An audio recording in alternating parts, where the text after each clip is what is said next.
First, we use MontiThings DL to model the architecture of the application.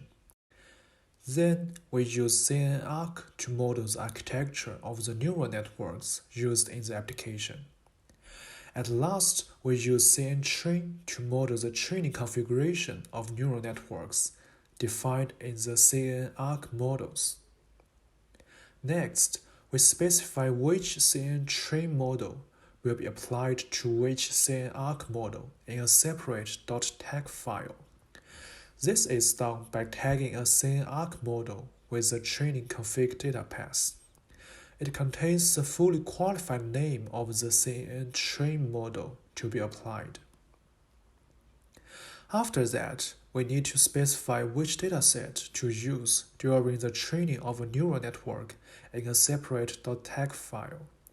This is done by tagging a CNNArch model with the DataPath. It contains the relative path to the directory storing the dataset and the type of the dataset. At last, we need to specify generator options in the POM file.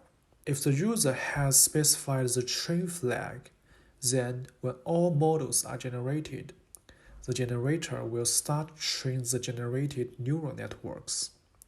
To generate C++ code for the modeled application, we just need to run maven command.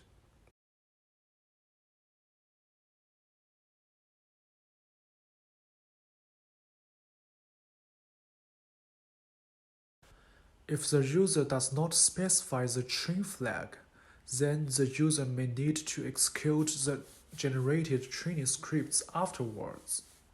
In this case, after the neural network is trained, user need to move the trained model into the output directory.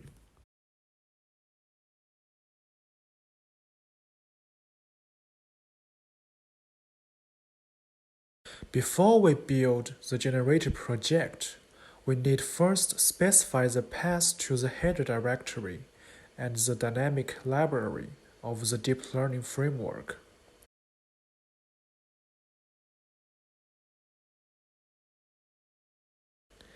Then we can run cmake and make to build the target application.